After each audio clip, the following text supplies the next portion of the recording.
What would you do if a decapitated chicken simply refused to die? Forget everything you think you know about life. This is the story of Mike, the rooster who rewrote the rules of survival by living for 18 incredible months without a head. Prepare yourself for a journey into the macabre, the absurd, and the utterly inexplicable, because today I'm going to tell you the legend of Mike, the headless chicken, a creature who defied logic, biology, and frankly common sense, becoming a global celebrity. An aberration of nature or a miracle on steroids? Whatever it was, I assure you, his story will make you question everything. Our story begins on a quiet autumn afternoon in 1945 in Frita, Colorado. The scene is familiar to any American farm. Lloyd Olson, an ordinary farmer, was preparing dinner for his mother in law. The menu? Chicken. And not just any chicken, but a sturdy Wyandotte rooster named Mike. Lloyd took the axe, raised it, and with one sharp blow aimed to decapitate Mike. A simple, routine task performed thousands of times on the farm. But that day something went very wrong.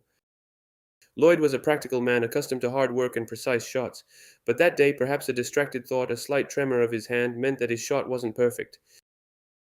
Mike's head was severed, yes, but not completely. And here lies the first incredible detail of this saga. By a quirk of fate, the jugular vein was not completely severed.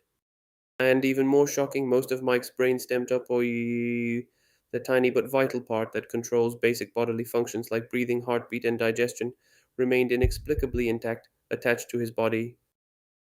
Mike, or what was left of him, didn't die. In fact, after the initial shock, he began to move. He walked, staggered, even tried to peck as if nothing had happened. Olsen watched in disbelief as his headless chicken continued its bizarre life. Instead of becoming his mother in law's dinner, Mike became the Frankenstein monster of the poultry world. Anyone would kill an animal in that condition to put an end to its suffering.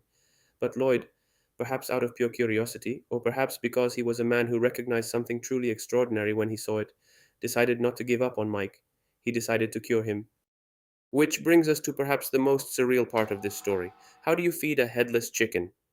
Olsen and his wife Clara had to come up with a solution. They used a dropper to administer a mixture of milk and cereal directly into Mike's esophagus.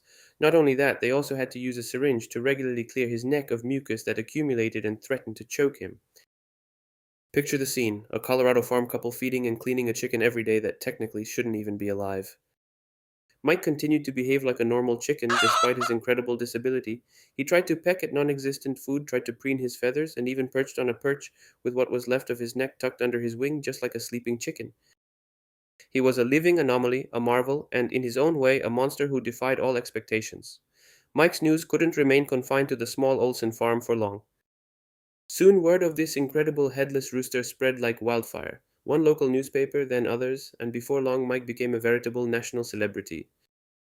People were fascinated, horrified, and intrigued. How could a living being survive like this? Human curiosity is a powerful engine, and Mike became the quintessential circus attraction, the strangest and most sensational freak show America had ever seen. Lloyd Olsen went from being a simple farmer to the manager of a worldwide phenomenon. Mike began touring across the United States, performing at fairs and variety shows. Posters announced him as Mike the Headless Chicken, and people willingly paid 25 cents to see him. At the height of his fame, Mike earned the Olsons about $4,500 a month in today's money, a fortune for the time. He was even insured for $10,000. The news headlines went wild. The Phantom Chicken, some screamed, others, Mike, living proof that life always finds a way. It wasn't just a chicken, it was a symbol of tenacity, of unexpected resilience, a bizarre living legend. It was the most incredible and macabre attraction of its time, an animal that had decided to ignore the laws of nature and continue living in its own way. But every story, no matter how incredible, has an ending. Mike lived for a total of 18 months after his clumsy decapitation. His end was as bizarre as his life.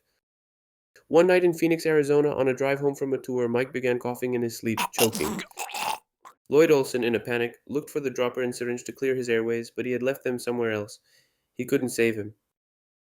The cause of death? Suffocation due to mucus buildup. Ironic for a chicken that had defied death for 18 months to die from an incredible forgetfulness. The story of Mike the Headless Chicken is more than just a sideshow antics. It's a disturbing and hilarious reminder that life is strange, unpredictable, and sometimes downright mindless.